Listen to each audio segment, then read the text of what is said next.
तो जवाहरलाल नेहरू साहब के बहुत नजदीकी दोस्त, और वो दोस्ती भी अजीब व गरीब थी कि उस दोस्त को सेटिस्फाई करने के लिए 370 को इजाद किया गया। और जब वो नेहरू जी के पास आए शेख अब्दुल्ला, तो शेख अब्दुल्ला ने कहा कि आप बताएं क्या करना है। तो नेहरू जी तो खिलाड़ी थे, वो जानते थे। उन्होंने कहा आप अंबेडकर के पास जाइए, उन्हें कन्विंस कर लीजिए। अंबेडकर को जाके 370 के बारे में सब कुछ बताया। तो अंबेडकर ने बहुत प्यार से उनकी तमाम बातें सुनी और कहा कि आप भारत से यही भी चाहते हैं, सुरक्षा भी चाहते हैं, पैसा भी चाहते हैं, आप 6 साल की असेंबली भी चाहते हैं, आप प्राइम मिनिस्टर भी चाहते हैं, सब कुछ आप चाहते हैं। बदले में भारत को आप क्या देंगे? तो शेख अब्दुल्ला ने कहा कि अभी हमारे पास देने के लिए कुछ नहीं है। हेलो दोस्तों, आप जानते हैं कि कश्मीर का अनुच्छेद 370 कभी हटाया न जा सकता अगर नेहरू जी की चली होती। कौन था वो शख्स, कौन थे वो विद्वान व्यक्ति जिन्होंने उस वक्त, जिस वक्त शेख अब्दुल्ला के बहकावे में आकर नेहरू ने 35 ए और 370 जैसे प्राविधान लागू करने की अनुमति कश्मीर में विशेष दर्जा देने के लिए दी थी, जिसके चलते ही कश्मीर न केवल हमसे दूर होता चला गया, वरन कश्मीरी पंडितों का, हिंदुओं का भयावह उत्पीड़न भी कई दशकों तक होता रहा। इस मामले में आपको बहुत कम बताया गया है, लेकिन आज आपको ये जानना बहुत ज़रूरी है कि बाबा साहब भीमराव अंबेडकर ने कहा था, शेख अब्दुल्ला से साफ साफ कहा था कि 35 ए और धारा 370 जैसे प्रावधान, यानी कि दोहरे प्रावधान, विशेष प्रावधान कश्मीर के लिए मेरे जीते जी मैं लागू नहीं होने दूंगा। बाबा साहब, सरदार वल्लभ भाई पटेल और गोपाला स्वामी अयंगर ने एक ऐसा रास्ता निकाला जिसके चलते आज हम इस शुभ घड़ी को देख पाए। उन्होंने नेहरू को कहा कि इसे अस्थायी रूप से लागू कर दिया जाए, यानी अगर धारा 370 अस्थायी न होती तो आज हटाई न जा सकती। कितना बड़ा योगदान, कितनी बड़ी दूरदर्शिता। आइए सुनते हैं राष्ट्रवादी प्रखर चिंतक पुष्पेंद्र कुलश्रेष्ठ जी को। आर्टिकल 370 पे जब चर्चा हो रही थी तो जवाहरलाल नेहरू साहब के बहुत नजदीकी दोस्त, और वो दोस्ती भी अजीब व गरीब थी कि उस दोस्त को सेटिस्फाई करने के लिए 370 को इजाद किया गया। और जब वो नेहरू जी के पास आए शेख अब्दुल्ला, तो शेख अब्दुल्ला ने कहा कि आप बताएं क्या करना है। तो नेहरू जी तो खिलाड़ी थे, वो जानते थे। उन्होंने कहा आप अंबेडकर के पास जाइए, उन्हें कन्विंस कर लीजिए।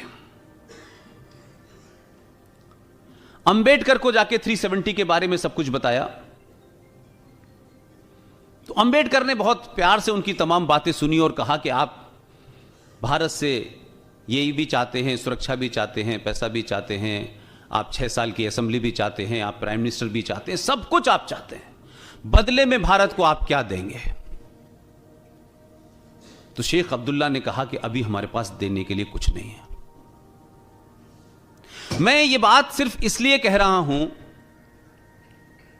कि जो लॉ के स्टूडेंट हैं, प्रोफेसर्स हैं, जो दुनिया की और भारत की हर कोर्ट में काला कोट पहन के सच बोलते हैं,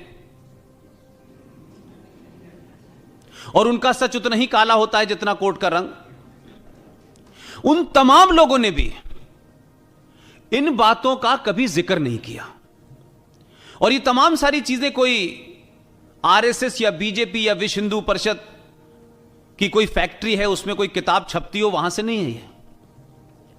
इस देश में अगर सबसे गलत तरीके से और एक डिजाइन के तहत अगर उस दौर के बड़े लीडरों में सबसे ज्यादा कंफ्यूजन क्रिएट किया गया, सबसे ज्यादा गलत राय और नैरेटिव बनाई गई, उस शख्स का नाम था B R Ambedkar. B R Ambedkar से जब शेख अब्दुल्ला ने यह कहा तो बी आर अंबेडकर ने उस पर जवाब क्या दिया है, यह सब आप नेशनल आर्काइव में चले जाएं, रखा हुआ है। लेकिन नेशनल आर्काइव पिछले 70 साल से मौजूद थी। उसमें कितने लोग जाकर के भारत के इतिहास को सही पर्सपेक्टिव में समझने के लिए उन डॉक्यूमेंट को पढ़ना चाहते थे। इस पूरे देश की पॉपुलेशन को निकालें तो 5% लोगों ने नहीं पढ़ा। B.R. अंबेडकर ने यह कहा, शेख अब्दुल्ला, अपने जीते जी मैं ये पाप नहीं होने दूंगा। और ये बताया नहीं गया कि जब 370 के लिए बहस चल रही थी, अंबेडकर उठ के गए कि मैं इसमें शामिल नहीं होना चाहता, यह देश के खिलाफ है। लेकिन एक शख्स जो विजनरी थे, उनकी जिद इतनी थी कि वो अड़ गए इस बात पे। तो आखिर में आपकी संविधान सभा के सदस्य जो थे, उन्होंने लिटरली ठोड़ियों में हाथ डाले कि आप इस पे मान जाइए। तो कंप्रोमाइज यह हुआ कि एक शख्स की जिद और बाकी तमाम वो लीडर जो उस वक्त के स्टालवर्ड थे, चाहे गोपाल स्वामी अयंगर हो या पटेल हो, उन्होंने कहा अच्छा एक काम करिए, हम आपकी बात मान लेते हैं, लेकिन इसे हम टेम्परेरी बना सकते हैं कि नहीं, इसे टेम्परेरी रखते हैं। ये जो टेम्परेरी शब्द देने वाला शख्स था, वो बहुत समझदार था। उनको मालूम था कि नेहरू जी परमानेंट नहीं है, तो यही टेम्परेरी किसी दिन हथियार बनेगा। तो उन्होंने तो नहीं सोचा था कि आप 2 शतरंज के खिलाड़ियों को भेजेंगे, आपने नहीं सोचा था। और आपके बारे में जो राय बनी,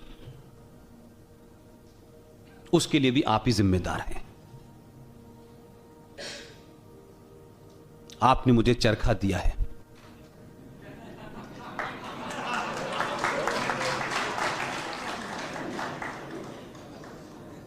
यह संवैधानिक प्रोग्राम नहीं है।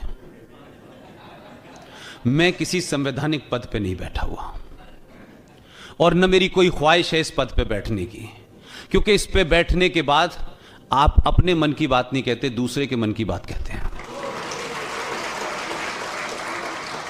और मुझे इस बात की खुशी होगी कि मैं अपने मन की बात कहते कहते चला जाऊं, यही मेरे लिए सबसे बड़ी बात है।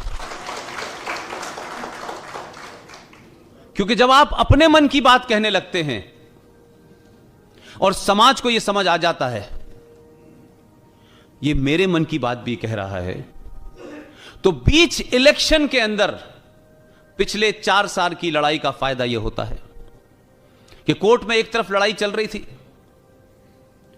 तो कोर्ट में तो सिर्फ इसलिए हमारी टीम गई थी ताकि इस मुद्दे को कोई हशप न कर पाए, और लीगल डेट पड़ेगी तो बार बार देश में अखबारों में कुछ छपेगा कि 35A क्या है, इसलिए देश को पता चलेगा। लेकिन एक शख्स आपने 47 में भेजा था, उसका प्रायश्चित करने के लिए आपने 2014 में भेजा। तो मुझ जैसे लोगों को यह लगा कि इस शख्स की बात ना तो टेलीविजन सुनता है और ना ही इसको मीडिया जगह देता है। तो अगर यह बात अपने मन की दुनिया को बता रहा है और लोग इसको सुन रहे हैं, तो 15 साल की जो ट्रेनिंग आपने दी उसने देश को सुना। तो जितनी निटिगिटीज थी आपने समझा दी। तो पहला देश का प्रधानमंत्री ऐसा बना जो एक ट्रेनिंग, और इस गुजरात राज्य में जिसे कुछ लोग नाम देते हैं, मैं उसको रिपीट कर देता हूं। कुछ लोग कहते हैं कि गुजरात जो है वो हिंदुत्व की भट्टी है। तो मैंने कहा चलिए, जब ये हिंदुत्व की भट्टी नहीं थी तब चरखे वाले आए थे,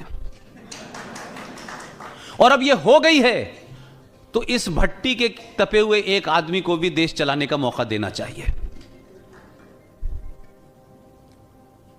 तो जिस तरीके से मुझे लगा कि अगर इस देश में कुछ एलीट और पढ़े लिखे लोग जिनको लगता है कि वही देश को चलाना जानते हैं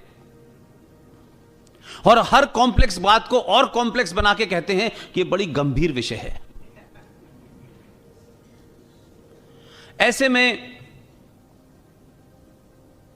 एक शख्स गया उसकी बात को भी लोग सुनते थे। मुझे यह लगा कि क्या वजह है कि एक बुजुर्ग आदमी, कौन सा कनेक्ट है कि वो 20 साल के लड़के के मन की बात कह रहा है, और क्या वजह है कि एक 42 साल का आदमी अपने आप को जवान नहीं साबित कर पा रहा। तो मैंने उस वक्त सोचा कि ये जो राष्ट्र के सामने बड़ी चुनौती है, इसको अगर कोर्ट रूम में जो बहस चलेगी चलने दीजिए, अगर इसको सार्वजनिक मंचों से इस देश के लोगों को अगर आप सही मायने में जो असली पिक्चर है वो बता दें, जो फैक्ट हैं वो बता दें, तो मुझे पूरी उम्मीद है कि ये लोग खड़े हो जाएंगे। और ये 19 अगस्त 2014 से इसकी लड़ाई 2 साल तक कोर्ट में लड़ी, कोर्ट में तो वो अभी भी चल रही है। लेकिन मुझ जैसे आदमी को लगा, क्योंकि मैं मीडिया का था, कि इसकी निटी-गिटी जितनी है सरल भाषा में देश को समझाओ। मुझे नहीं लगता, लेकिन 6 अगस्त को मुझे लग गया कि लोग सुनते हैं आपकी बात को अगर आप सच्चाई से कहते हैं तो। और उसका असर यह हुआ कि जिस तथाकथित राष्ट्रपति के आदेश को भारत के संविधान में एक जघन्य अपराध करके 14 मई 1954 को इंसर्ट किया गया और बताया नहीं गया, तो 54 की कॉपी में आर्टिकल 35 मिलता है, फिर 2 कॉपी के बाद गायब हो जाता है, कि लोगों को पता ना चले कि यह आर्टिकल 35 क्या है जो स्पेसिफिक जम्मू कश्मीर के लिए था। तो आपने एक अपराध देश के संविधान के साथ किया, और क्योंकि आपकी कश्मीर से अल्लाह जाने वो कौन सी नजदीकियां थीं शेख अब्दुल्ला साहब से, कौन सी मजबूरियां थी ये भी मुझे नहीं पता, उसी शेख अब्दुल्ला ने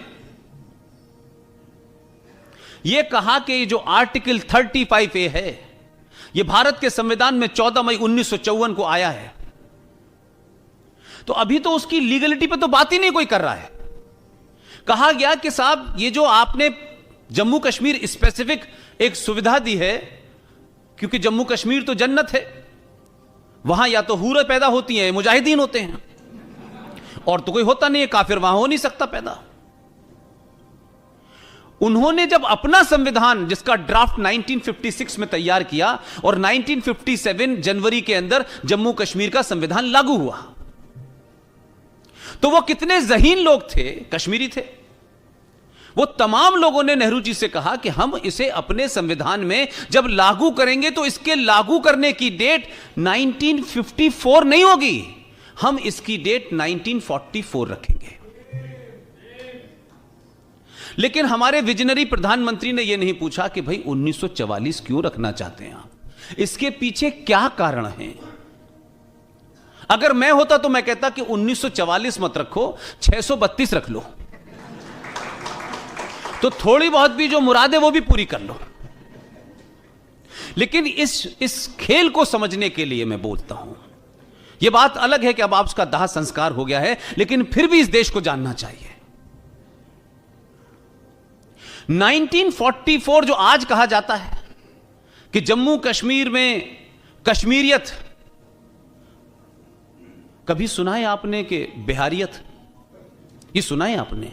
तो जम्मू कश्मीर को लेकर कोई जमहूरियत चाहिए, इंसानियत चाहिए, कश्मीर चाहिए, बिहार के लोगों को इंसानियत नहीं चाहिए, उत्तर प्रदेश के लोगों को इंसानियत नहीं, वहां हैवानियत चाहिए क्या? एक नैरेटिव झूठा गढ़ा गया हमारे राजनीतिक दलों द्वारा